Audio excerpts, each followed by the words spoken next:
Welcome back to another episode of the Mountain West Insider Podcast here on the Field of 68 Media Network. My name is Rob Dawson. You see Jeff Goodman there with me, and we are joined tonight by Nick Davidson of the Nevada Wolfpack. Coming off back-to-back wins, Nick. You guys did not have the greatest start of the season. We'll talk a little bit about what happened there, but three straight wins, man, one of them in overtime. I know that's got to feel good. Absolutely. Yeah. If you would have talked to me about a week and a half, it would have been a completely different story. But thank you for having me. No problem. No problem. What go through for me because you had a lot of new guys on this team. You were kind of the Yeah. veteran or one of the few veterans on this team, brought in a lot of new faces. And listen, it's understandable that you guys go through some rough patches early on in the season, but how hard was it? What would you say was kind of the biggest issue for the slow start? For the slow start, I would say just our finishing.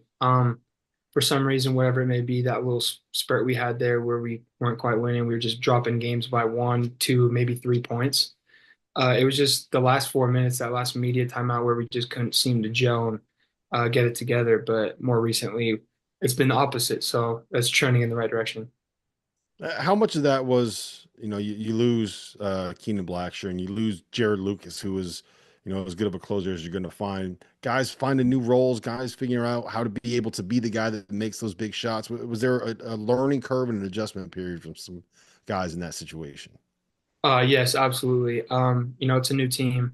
We all figured out our roles pretty much. It's solidified now. And for guys like me and some other guys who are returning, or got even guys that came in from this into this new thing, it was all new and it was something that we had to learn. And I'm glad we learned it now instead of later. So. I mean, you've been awesome. Like you have, and your numbers and everything. You're passing. You're doing everything for this team. But again, like you're older now. I assume if I had told you that as a freshman, you'd be a little bit happier. But now, as an older dude, you're like, my guess is, hey, I'll take the winning over the numbers any day of the week. What's that been like for you? The maturation to play an even bigger role. But again, understand the value of, and I know you went to Mater Dei, so winning was in your Yeah. blood. Yeah. It's just especially now, it feels like, you're one of the main guys that people focus on. You're the first to receive the praise, but also the first to receive the criticism. And, I didn't know what went into that. Keenan and Jared kind of took that head on for me, and I was able to kind of slip around, do my thing on the scouting. While they were focused on the scouting report, I was able to do Nick, no problem. Like just kind of roam around, do me without really a game plan. But now that's changed, and I feel like I've been learning and adapting to that. But absolutely, like you said, like the win is the most important because that's what really advances, and then ultimately lets you to play more games in the future. Yeah, I think the fact that you guys have been able to kind of roll with the punches, I guess, is maybe the way to phrase it, and keep this thing going in the right direction. Not to bring up too many, rip off too many scabs here, but you lost by 2 to Colorado State, 3-point loss to Wyoming, 5-point loss to Utah State.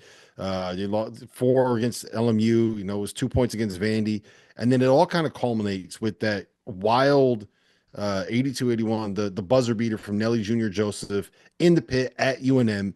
I think the most impressive part to me is that very easily could have just spiraled everything, right? That very easily could have been like you guys would just, hang your heads, confidence is down, and you respond by winning the next game in overtime, and then you add two more after it, and now like it just you guys look like you have a different pep in your step, and I think that is so difficult to do to be able to overcome, losses like that. I mean, that can really beat you down. Yeah, absolutely. I won't lie, it was a bit difficult at times, but I think that's a testament to our coaches and also the guys we have.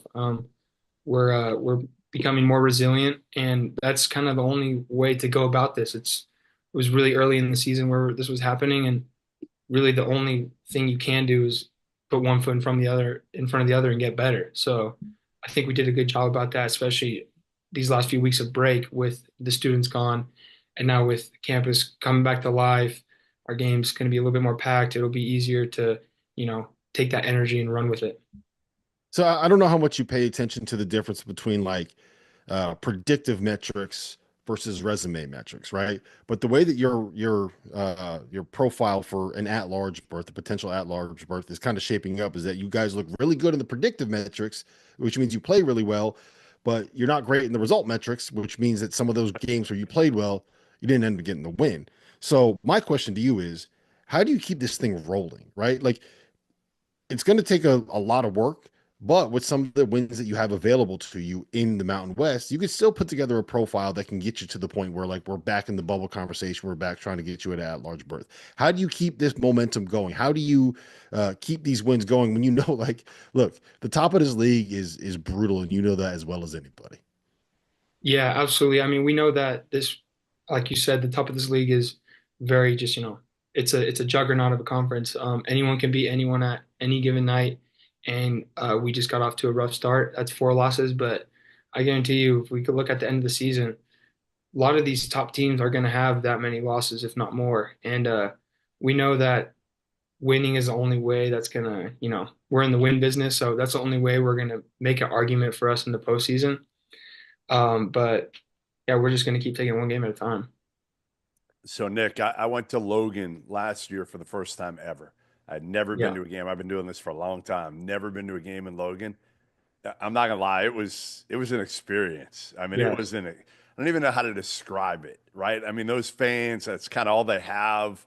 Um, is that describe that for people that haven't been there to see it? And is that because I've been VA House many a time? That's an unbelievable environment too. How do you compare Utah State to some of the other road venues? Because just there's some unbelievable ones in the Mountain West. Yeah, I mean, we're really blessed with this conference to go to some historic and great venues. But Utah State's different in that, like, I feel a lot of students, particularly Utah State students, really make it a point to go out there, and they have a really good school spirit in terms of just regular student body. You look in there, and we were played last year, and it was a whiteout, and it was just a sea of white. I'd say half this like arena was just straight students, and they have their chants, they have their this, that, and the other, and it was a great environment. That's why we play basketball. So I always love going there. Always a good They're environment. I'm always excited. good too. I mean, you've been there. Think about this. You've been in Nevada for a while here. You've seen now 3 different coaches the last 3 years, and Yes. all 3 of them might have one thing in common. They might all get to the NCAA tournament. Like, again, they're good coaches. Don't get me wrong, but there's something that's consistent here, and it's the atmosphere, the fan support, tough place to play. I mean, that doesn't change, does it? No, not at all. People I think when we talked at Mountain West Media Day, people really slept on them, and then no one was really talking about them because same thing as the year before. They had a new coach, new players. They didn't know what the roles were going to shape out, but kudos to them. They're a great team, great, obviously a great athletic department. They did a great job with their hiring, and yeah, just overall good job over there.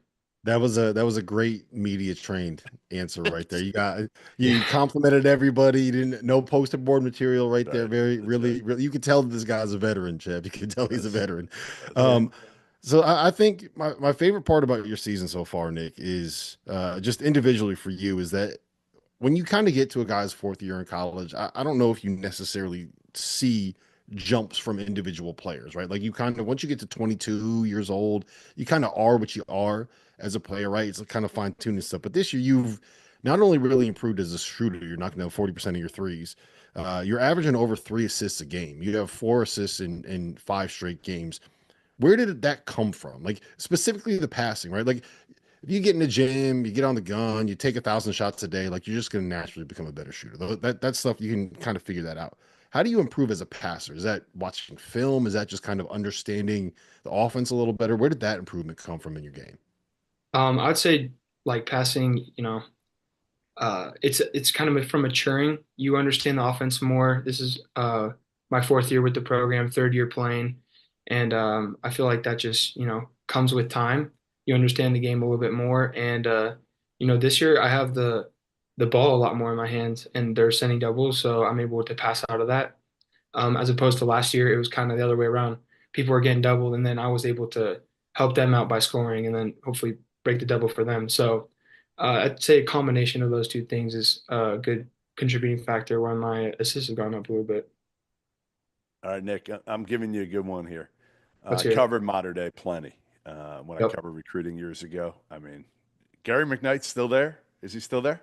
Yes, sir. Crazy, crazy. He's had a crazy, impressive career. Give me the greatest player ever. I'm gonna go with first basketball, then football. The greatest player ever to come out of modern day. But Stanley Johnson, you got to give it to Stanley. And that's just from what I've seen as like Yeah, growing up in Southern California and going to Trinity League games. Uh, like that's that was a man out there against like high school kids, and against still to boys. this That's right. day, yeah. There's like an argument of whoever has like the best high school mixtape. John Wall's in there. I think Stanley Johnson's like a top five easily high school mixtape. Give me the No, the football. best. Hold on, the best high school mixtape ever. I don't even know if you know who this is. Seventh Woods. Go find So, Seventh Woods hoops mixtape from when he was like True. 15 years old. yeah, and just That dunks was on people. insane. Yeah. Yeah, So that's why I gave him grace and gave him top five. But that's true. he's definitely up there to be noted for sure. Hey, didn't Amon St. Brown play football there too? He did, Right? yes. Did Yeah. you watch him? Yes, I did. They played IMG when I transferred there. They played IMG my first week there, and I think he caught like the game-winning touchdown pass against IMG, which was crazy. That was such a fun game. Yeah, they're loaded. They are loaded in everything, Rob. I mean, literally, their program is so good in both hoop and football. Yeah. All right, Um, Go I ahead. got I got a couple fun ones here for you, Nick. Let's start with this. So, you're a legacy at Nevada, right? Your dad played at Nevada, Jeff. I don't know if you know this. His dad averaged 5 points a game there. Started eight total games. I looked this up. He started I eight didn't total know that games either. in his career at Nevada. You're averaging 15.6 points, 7.0 rebounds, 3.2 assists, and you're shooting 40% from three. You're an all league player. Your dad was I'll be nice. I'll say he was a sub. All right. He Okay, was a there you go. bench guy, a rotation guy, right? Yep. How much trash are you talking at the holidays right now where you say, Dad, look what I'm putting up? I should have taught you how to play, right? Do you Yeah. feel like you got a little bit of an edge there, right? Honestly, I didn't know all this, so this is good ammunition for the next time I see him. It's really been with my brothers that I've been trash talking, but he can get involved now that I got some info on him. There you go. All right. Yeah. I got a couple more here. And Okay. you got it. You have to answer these, right? You got to give me. I'm not going to put you in a bad spot with anything, but you got to answer these, and you got to answer them semi-truthfully. All right. Out of all your teammates, the worst teammate to be in charge of making dinner. Of making dinner? Oh, give me a second. Um, I'm trying to think of guys who don't cook. Probably everybody. Um, yeah, we got some chefs on the team, but there's Really? some guys that just don't, it's just straight frozen dinners. But All right, uh, who's the best chef then? Let's go that direction. okay, I'll give myself one, and then I'll give Kobe, and then Amir, and then Daniel can make a really good steak. He's got Wow. like a nice pan, and so he's got a method. But I would say those are like the top three cookers on the team. And then maybe I'll throw Jiraiya as maybe one of the ones that I wouldn't want in charge, but he'll be in charge All of right. desserts. He can go and grab something from the store. Well, maybe he could be in charge of this next answer. Best and worst teammate to have control of the music. Control the. Um, I think I'll go Jordan. He's one of our walk-ons. Um, it would just probably be like SZA and then Morgan Wallen, which is hey, I like both of them a lot, but not when I'm trying to get ready for a game. So A I little might more go upbeat. Jordan. Yeah, a little bit more upbeat, something a little get a pep in the step. So All right, how about this? You're in control of the music. What is the song that you guys are coming out to? Like what is the last song that you're listening to on your AirPods before you get ready for a game? it switches up. So as a team, we like listen to Nevada by NBA YoungBoy, and then um, like there's a song called "What Up" that we listen to, and then but actually, Coach has been a little bit more keen on toning down the cuss words in the music. So we've had to go clean the last few times, and we've been winning. So honestly, we might stick on that route. But yeah, when it has to be clean, that's a tricky one because a lot of the music that we like to listen to isn't necessarily clean. All right, all So right, all right. I you got know what? something for you. Wait, You hold on, can't Rob. Rob, go ahead. this is the guy who played for Bob Knight. Okay, the guy who played for Bob Knight is gonna cut down on the cuss words. Really? Yeah, yeah. He actually doesn't cuss too much, only when absolutely necessary.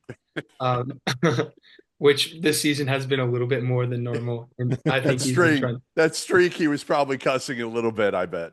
Absolutely, and honestly, he we deserved it, but yeah. What's that been like for you though, Nick? Because like you said, like this year you have to be a leader. Mhm. You've been the best player. What's it been like? Because again, you're going to get it when you're not playing well from Coach Alford, and that's a little bit of a wrath. We know because he can be tough, and obviously he expects certain things. What was that like, and what did you learn from that? Yeah, it was a tough little stretch, and honestly, the coach did a great job of not like harping too much on me because at the end of the day, I feel like I'm my harshest critic. So, and the coaches really know that they've done a good job helping me through this process and really guiding me because they know this is my first time doing this as well. But they've done a great job. So kudos to them. You haven't MF'd anybody, have you, Nick? Any of your any of your teammates? Of course, but I feel like that's part of the job. So, Yes, it and they've is. they've they've done the same to me. So, Oh, yeah, it I'm goes sure both you've had ways. it over the last few years. I'm sure you've had it plenty. Yep. So that's how it goes. You're here for a while. You get the chance to speak your mind a little bit more freely. All right, Yeah. I got two more for you, and then I'm Okay. done. Your favorite player in the conference to match up against, like the guy where you're like, all right, we're gonna have this is gonna be a fun game to play. Um, I'll say this last game, it was really good to see Viola out there on the court. I didn't get to play him last year. In that freshman year, we were both my first year playing. We were both battling, and we'd both have great games when we'd go against each other. So I'd say probably him right now, as of right now. All right, and the last one is your favorite road trip, but I'm not talking about like the favorite arena to play in. I'm talking about like your favorite road trip in the conference. Where's the best restaurants that you go to eat, best hotels that you're staying at? Is it just going to San Diego State because you get to go and sit at the beach and enjoy the warm weather? Okay, so I'll say San Diego State just because my family's down there. They're always at that game, and then obviously San Diego is kind of hard to beat. But then best restaurant that we go to in the conference is probably the Chop House in Laramie. So that's one of the few things you Really? can look forward to going to in Laramie. But yeah, they have a good steakhouse that we go to. Other than that, oh, and Ferraro's at UNLV. We go to an Italian food restaurant that the coaches know very well. Is that the one And Tark? Is that the one? Because I've been to one that everybody yeah, goes to there that Tark used to go to. I think so. Yeah, and there's a picture of Noodles on the wall. Coach Neal. Yeah. I went to go to the bathroom last year, and I see him cheesing like in a frame in the back of the restaurant. I was like, oh, okay, so he's plugged in here. That made you want to eat there as you saw noodles on the wall? That would make me want to run, man. Well, yeah, no, I went there 3 times prior, and it was a good experience. And then I saw him in the back, and I was like, oh, okay, that's why we come here. So, Yeah. but it's a great restaurant. I always look forward to that too. What's your order at a steakhouse? What are you getting? Steakhouse, ribeye, but depends. I like a little bit more of a fattier cut, so ribeye. But if something not that big, maybe in New York. Hey, my favorite spot to go of any of the Mhm. cities in the Mountain West, Jake's in Del Mar. In Delma. Okay, Oh, so good. So good. is that a Ridiculous. steakhouse? No, it's seafood, mostly seafood. Awesome. Okay. Awesome spot. Hey, what did you learn from the year you redshirted? Um, what did you learn that year and how much did it help you now? Man, that was a tough year just because it was 13-18 year. I wasn't able to play and just kind of had to take a seat, like a back seat and watch everything. But ultimately, I think my body became ready for college. I think that was probably the biggest thing. I wasn't ready physically to play college basketball yet, and then also just like mentally seeing what to expect, see on the road trip, see how the machine works because you do the same thing every time you go to a place at the same time. So to see that and get kind of a dry run before I actually did it myself was very helpful. All right. Well, listen, Nick, we appreciate you being here, man. It was great to catch up with you. It was great to get your insight on restaurants. Anywhere I go, any city out west, I'm just going to start hitting you up and asking for recommendations because if you like ribeye, Goodman is all about getting. He's Filet. like a I'm a yeah, he's filet a guy. filet mignon guy. No, I can't. Okay. I don't. When you say that, all right, so explain to me. Because for me, I'm Okay. like, I don't want any fat in my steak. I don't want Yeah. any. Like, I don't understand people like you. It just adds more flavor, you know? And Yeah. if All I'm right. gonna go to a restaurant and I'm ordering a steak, I want to feel full after like the fillet. Obviously, better cut of meat, Yeah. but it's not gonna get the job done, especially with how much I eat, because otherwise I'm gonna have to fill up on sides, and I want I'm a big protein. prime rib guy. I love prime Oh, rib. yes. Prime rib is Prime phenomenal. rib, tasty, It's some that's the fat, same. That's but the like same thing. A prime rib and it's okay. No, I'm not going to get into this argument. We've gone down this road before, Nick. I'm just going to let this one go. All right. We Bro, appreciate you being here, man. Thank you for jumping on the podcast, and now we'll let you go watch the end of this football national championship game. sounds good. Thank you guys thanks, for man. having me. I appreciate it.